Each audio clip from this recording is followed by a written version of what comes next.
Good evening. I can't see anybody. Good evening to all the esteemed attendees. Not sure if you can see me because I'm not sure what's happening in the video now. Just give me a sec. Okay. Good evening to everyone. Thank you very much for dialing into this webinar on the Boost program, a training program for a new generation of seniors. My name is Sean, and I'm the new BMEC Division Manager for Rehab Services. Both Shimin and Angel Lim, who are senior physiotherapists, will walk us through the Boost program in today's webinar. Throughout the presentation, please feel free to type me any questions in the chat section. They'll read them out during the Q&A sessions, and both presenters will answer them to the best of their abilities. Thank you once again, and now over to you, Shimin. Hello, hi. Good afternoon, everyone. Thanks for taking the time with us to attend this webinar today. I'm Shimin. I'm Angel. Yep. Yeah. So today we'll bring you through the presentation on Boost program. Okay. Right. So Boost is actually a training for a new generation of seniors. So without further ado, we'll start with the presentation.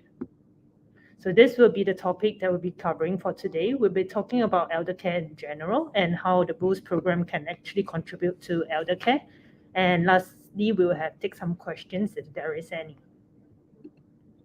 So let's first start with talking about the aging in Singapore. So from this diagram, you can see that in year 2000, 1 in 14 adults are actually older adults aged 65 and above. And this number is going to increase. And in about a few years' time, in 2030, this number will grow and 1 in 4 adults will actually be older adults. And with the increase in the average lifespan and the increase in the senior population, it translates to an increase in care needs and possible increase in the prevalence of disabilities due to aging-related syndrome. As such, I think there is a need to take a look into elder care to lessen the healthcare burden as well as associated costs in the long run. Okay, so what you see right now here is the cascade of functional decline.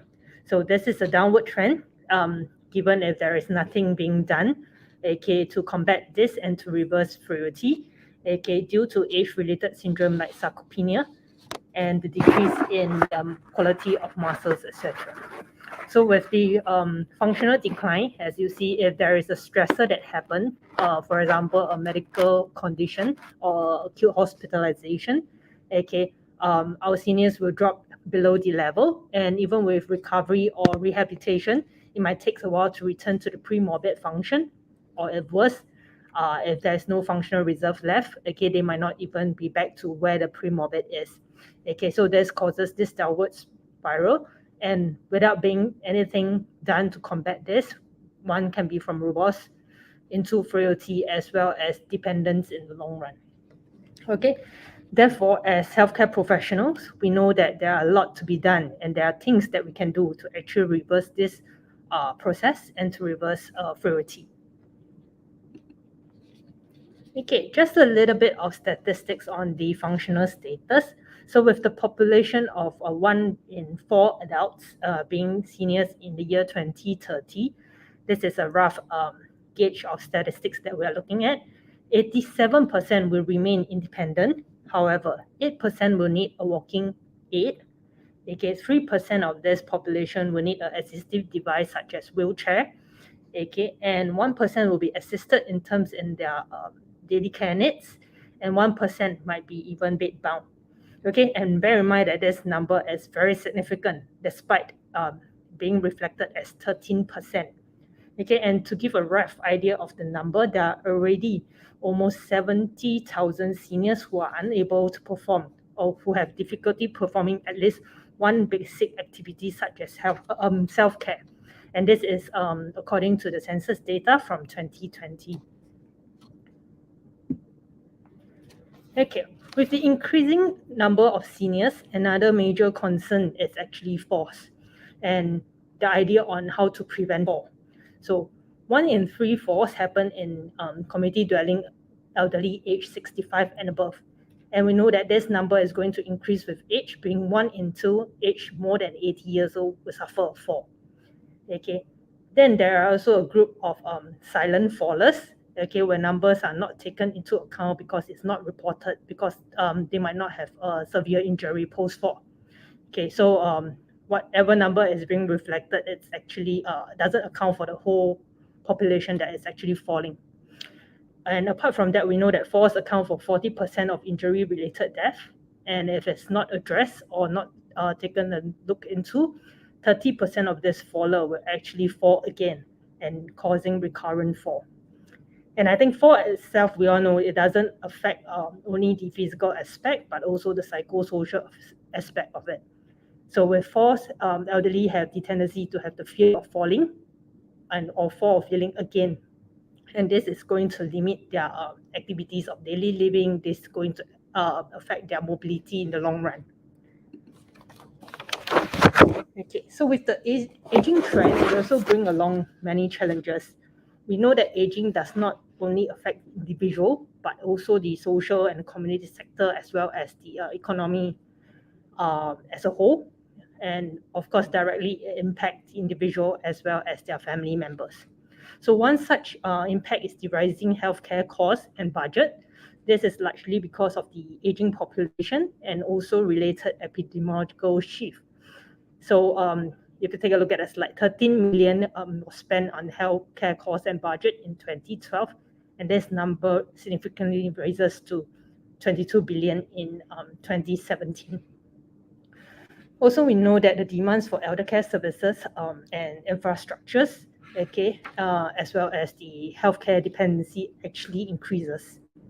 Okay, and therefore we need to look at the sustainability of the funding sources as well as the adequacy of the healthcare capacity, whether we could continue funding and whether the healthcare system is able to take this growing pressure. On top of that, poverty incidence and vulnerability of older adults also increases with age, and the ability to work and sustain a job will be affected. So whether the individual are able to hold on to their job or because of a certain physical condition, they are not able to continue working, and that would affect their income. And on the economic level, okay, with this lower population growth and then the increasing and the aging population, it string the relative size of the working age population, and it will account actually in the decline in our GDP.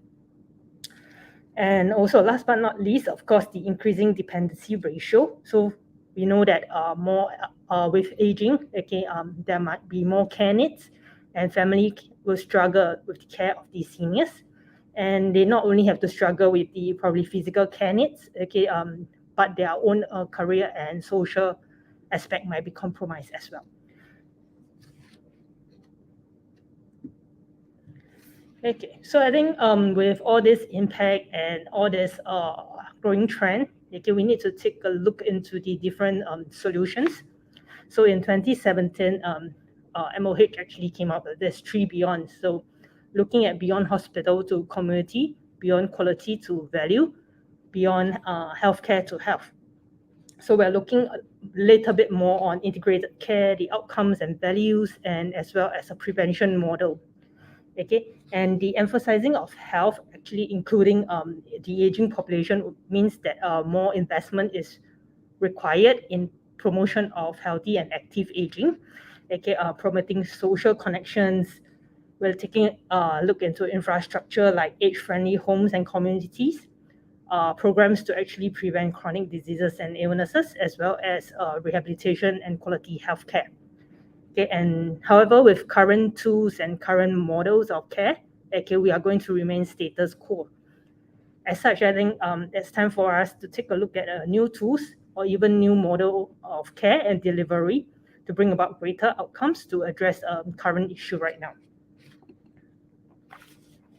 Okay, and on top of that, when we look at adopting solutions, we are looking into the 3 main players in the market when we talk about current healthcare or elder care industry. We're looking at the healthcare professionals who are providing services and care. We're looking at the seniors themselves, as well as the payers, so people who are actually funding programs and intervention. So if we look at healthcare professionals, the problem right now, as we understand, there are lack of manpower. Okay, healthcare professionals are very busy, not only with the clinical work. Okay, they have to deal with administration stuff as well. And there are also other non-clinical areas that they have to take account into. Okay, then there is also the lack of resources, whether they have the tools, they have the necessary equipment to make things happen. And more so, we know that solutions or programs for elder care are usually very long. So let's say in the event of a fall prevention program, we know for a fall prevention program to be effective, it usually take up to about 8 weeks or even up to 24 weeks. So these interventions are prolonged, and whether our healthcare professionals can actually provide them in the long run. The second part we need to look at, or the second player in the market when we look at solutions, are actually the seniors.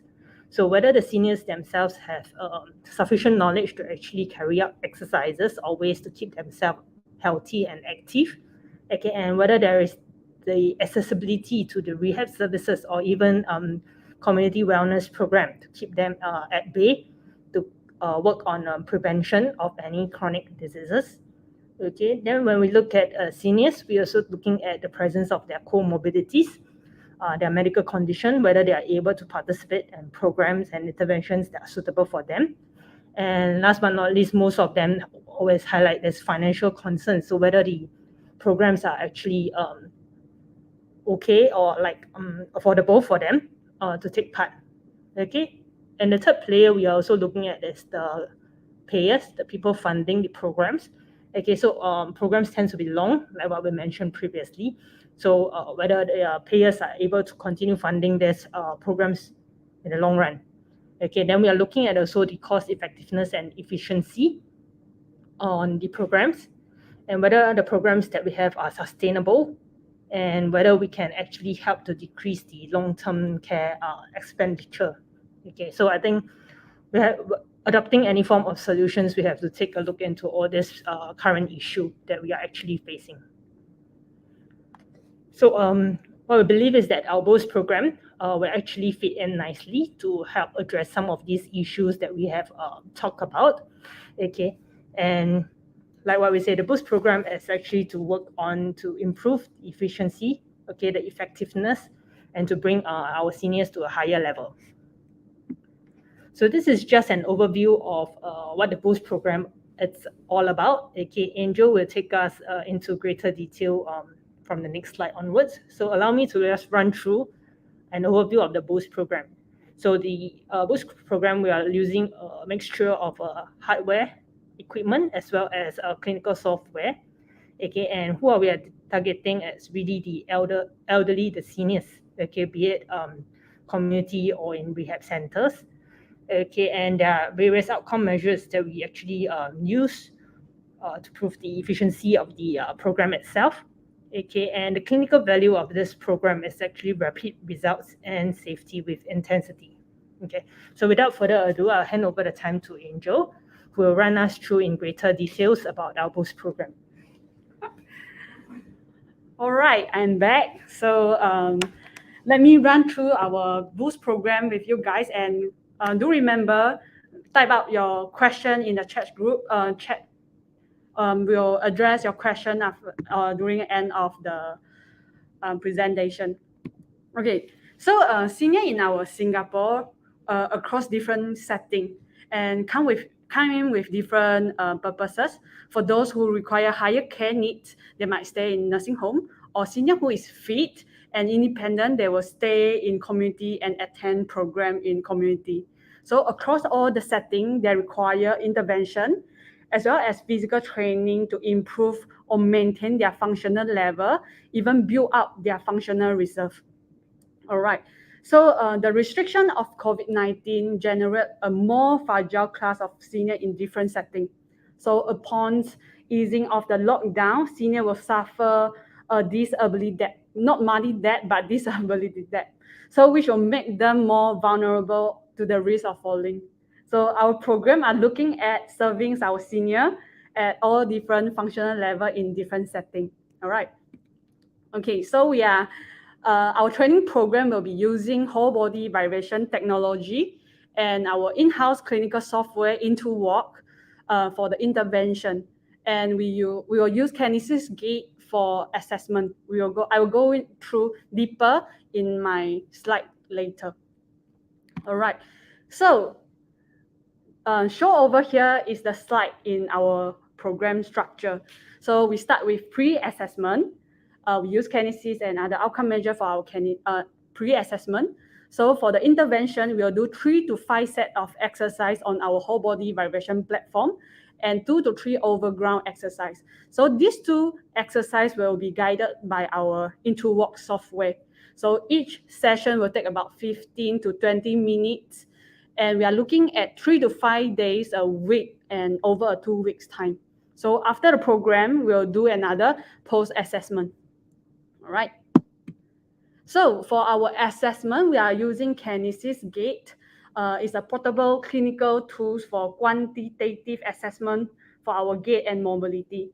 So by wearing the wireless sensor on our leg and just go for a walk for 60 seconds, we can get 89 gait parameters. So for example, step length, stride length, swing phase time. But through our program, we are looking at 3 main data. So gait symmetry, gait availability, and gait speed. So of course, for those who cannot walk, for the senior who cannot walk, then we'll do other clinical outcome measure to track the improvement and track their ability. Okay. Okay, so for the intervention, why we are using whole body vibration platform as a technology. So to provide safe and intense training for our senior. So vibration platform has been used as a therapeutic tool since 19th century. So training started by training the astronaut to maintain their muscle strength, muscle mass, bone density in low gravity environment. So for the safety consideration, we are choosing side alternating vibration platform from the vertical vibration platform. So this is because side alternative vibration platform will only give 30% of our body weight, and this vibration platform will mimic human walking pattern. Okay, so let me go into a deeper point. So by alternative vibration, so the joint force will be less than 30% of our body weight, which is much lesser compared to climbing the stair. Okay, so for the exercise intensity, the machine output of amplitude as well as frequency is a big role, play a big role. So if I want to hit the intensity that I want, the frequency play an important role, amplitude as well as the exercise on the vibration platform play important things. Yeah. Okay, so let me give a little bit explanation with regards to this whole body vibration technology. So by training on a vibration platform, okay, so our spinal reflex will be activated without our consciousness. We can't control it. Okay, so vibration will disrupt the limitation that the brain put on the activation of our motor units. So this limit can be through lifestyle or training habit.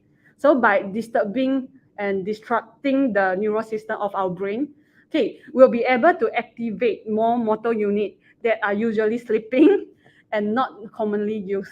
All right. So this is equal to the strength production.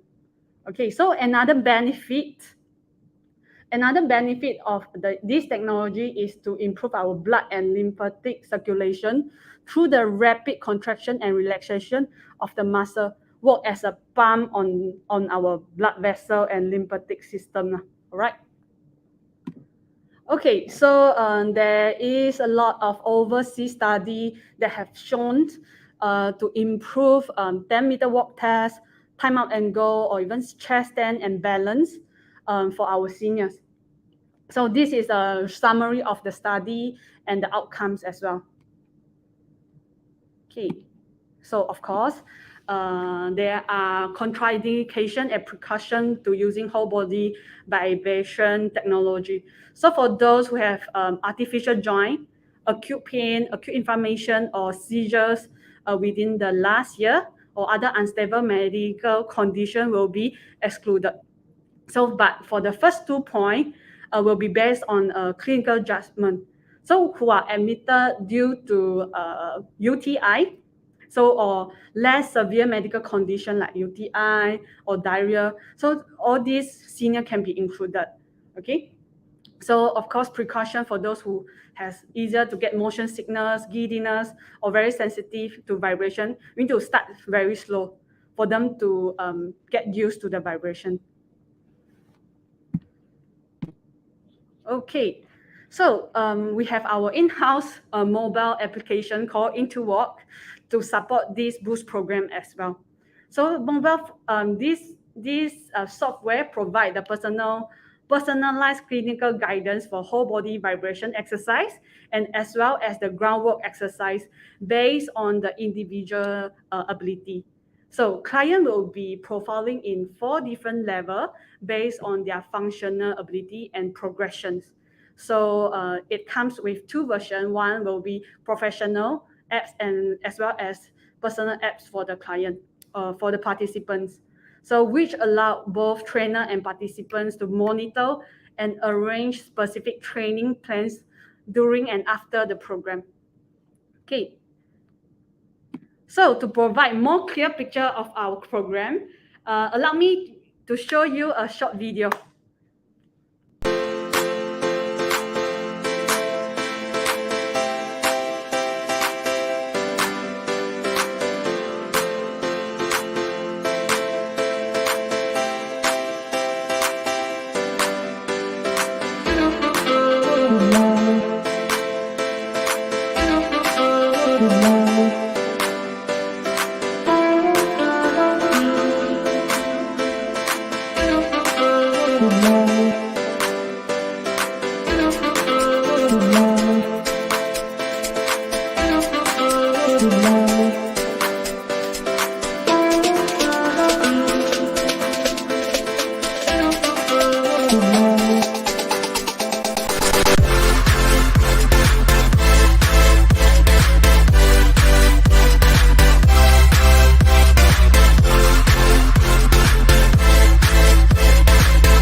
Okay, so this is our boost program that we run in different organizations. So some of the video is real patient, some of them is our colleague.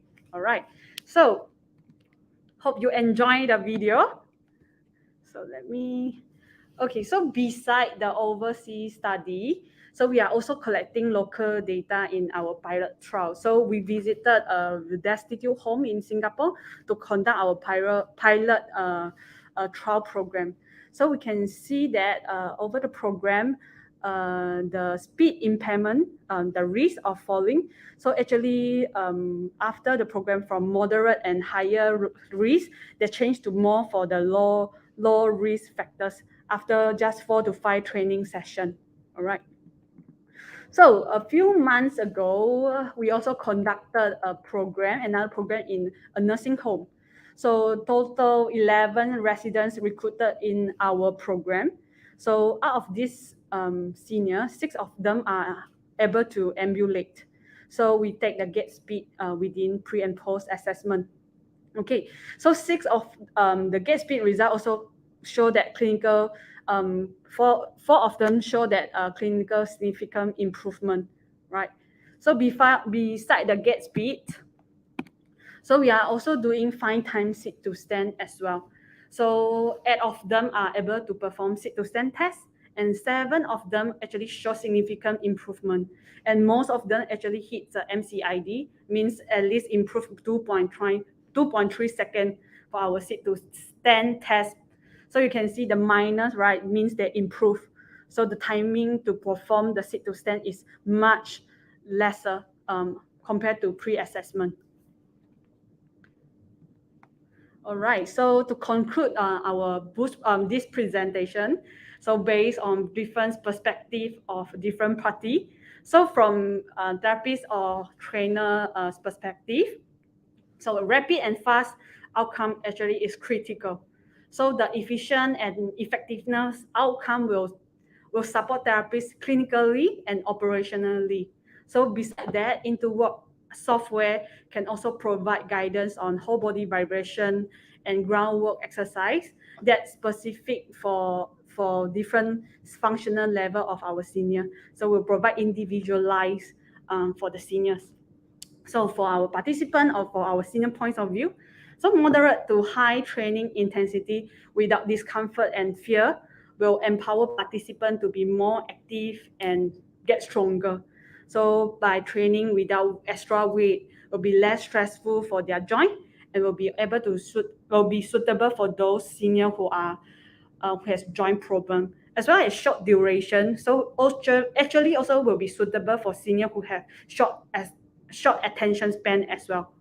Okay, so software, IntoWork software will provide clear instruction.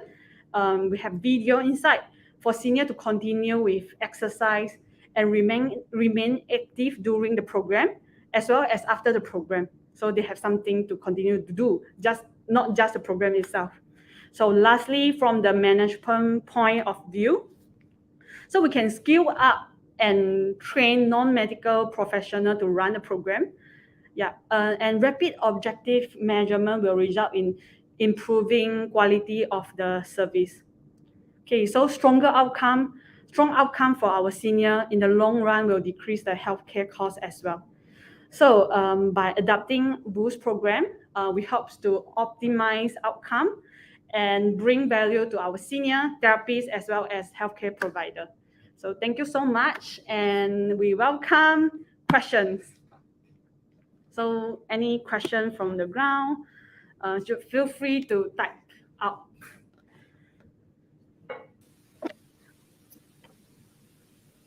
Okay, thank you very much for your presentation, Shimin and Angel. So let's see if there's any comments coming.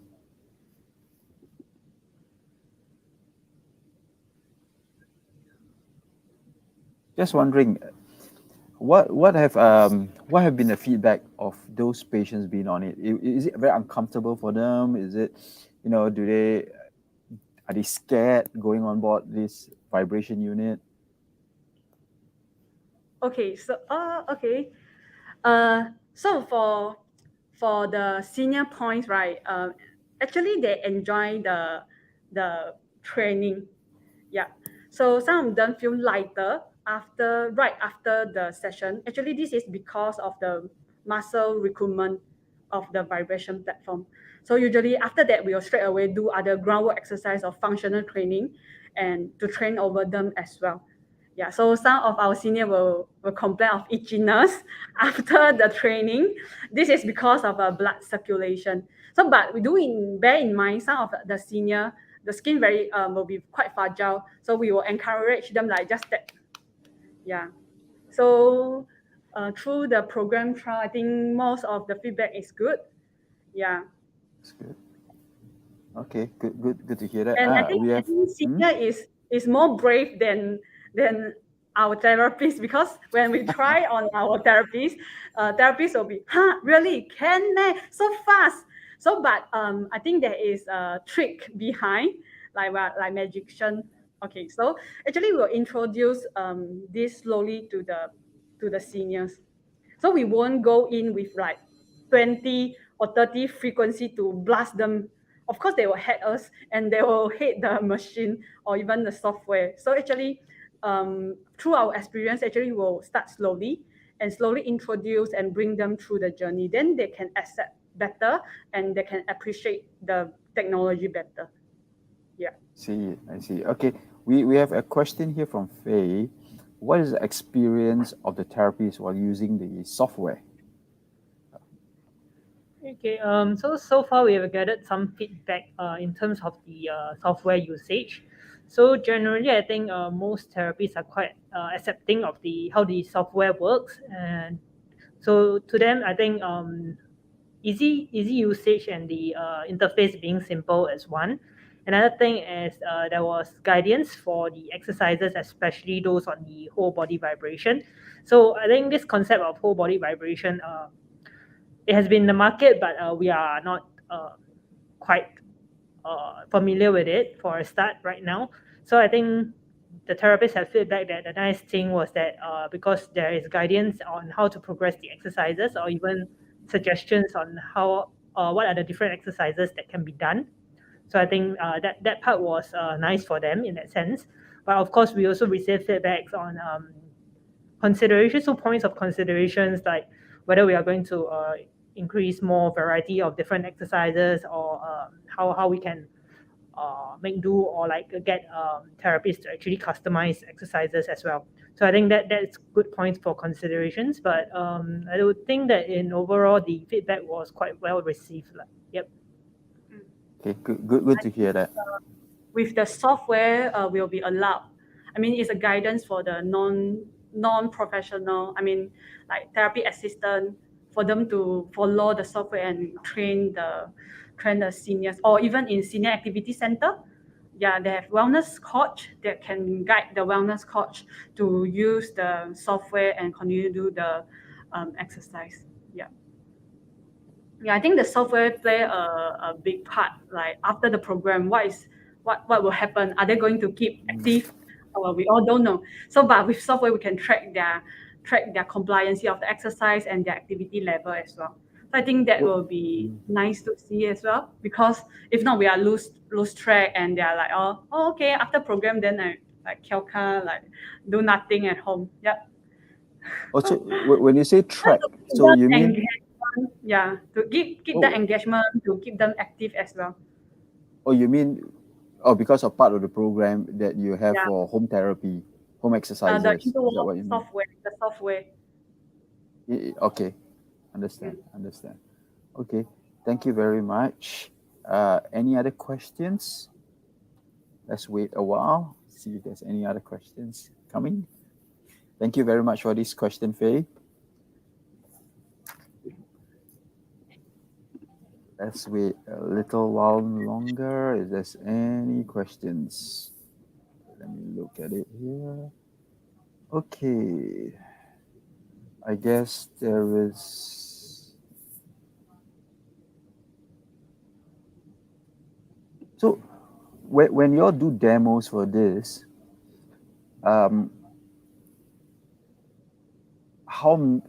usually how many patients would you all like to do? When you bring the machine, both Kinesis and the Galileo, like usually how many patients would you all usually like to see when you're doing a demo? Oh, you mean if there is a collaboration for us to go in for the Boost program trial? I think depends of the setting. So for senior activity center, that the senior functional level will be higher than nursing home. Like overall. So see quite a lot, like at least 15 to 20 senior. But if in nursing home, then we will like need to rearrange because they might need more assistance. Yeah. All right. Yeah. So for the trial or the experience that we had, for conducting the trial itself, because each session is only about 15 to 20 minutes. So within the morning itself, we have experience of seeing about 12 to 13 patients within the morning. Yep. Okay. I think of course the idea will be we go in and run the program as well as the train the therapists or therapist assistant there to continue the program as well. Yeah. Okay, sounds good. Sounds good. Okay, Faye has another question here. Uh, if we are interested to have a trial of this program, is there anything you would require from us? Space, a small space, because the machine won't Not be. much, right? Yeah, not much. Yeah, quite small, as well as the patient. Yeah. Yeah, so probably let's say if we are looking at what we require, it's probably recruitment of the patients. Seniors, So seniors. yeah, seniors or patients. So depending on the settings lah. So if we are looking at a trial, then can also explore like how long the trial, probably 1 week or 2 weeks, how we are going to arrange it, scheduling. Okay. Yeah, but I think that's Commitment of the about all. patients. Do you need a commitment of the patients? Like Yeah, Oh how yes, many of course we need sessions? a commitment. Yeah, so because our program we're looking at frequency and intensity being the important factor. So not just the program itself, but really it's also about the model of care, the service delivery model. So of course we need the Okay. commitment of the participants. So 3 to 5 times a week to see the results. Yeah. Okay. Right. Okay. Then the kinesis seems something new. Like, how do you find out? Does it tell you like, is that normative data it compares to let you know like if this patient has a higher fall risk, lower fall risk? Yeah. So apart from some of the parameters that actually Angel mentioned during the presentation, so I think the nice things about kinesis is that it also tell you the risk of fall. So there are aspects that they particularly look at, one being the gait speed, and then there are three other parameters that they look at will be the gait symmetry, whether it's high risk or low risk, moderate risk of fall, gait variability, as well as the gait speed itself. So all these are actually with reference to normative data based on your age, your gender, as well as a rough idea of your height and weight. So there are like big databases inside this kinesis that have actually normative reference. And then when you input it and then we get the results, actually it's all based on normative data, but the outcomes. Yeah. So it gives you a simplified score, is it, of your fall risk? Is that what you mean? Yeah, so it looks at these three aspects, and then they will tell you high risk, moderate risk, or low risk, Oh, and then which aspect you should focus on or which aspect you should train on. Yeah. okay. Thank you. Thank you. Okay, let's see if there's any other questions. Give me a sec. Okay. Nothing so far. Okay, I guess that's it for this presentation. Thank you so much again. Thank you everyone for attending this presentation. So at the end of this presentation, there'll be a QR code for you that you can scan. For if you have any other further queries, you can just scan it, type a question to us, or if you want a product demo at your practice, yeah, just please fill it up and let us know. Okay, and we look forward to hearing from you soon. Have a good evening, everyone. Take All right. care. Thank you.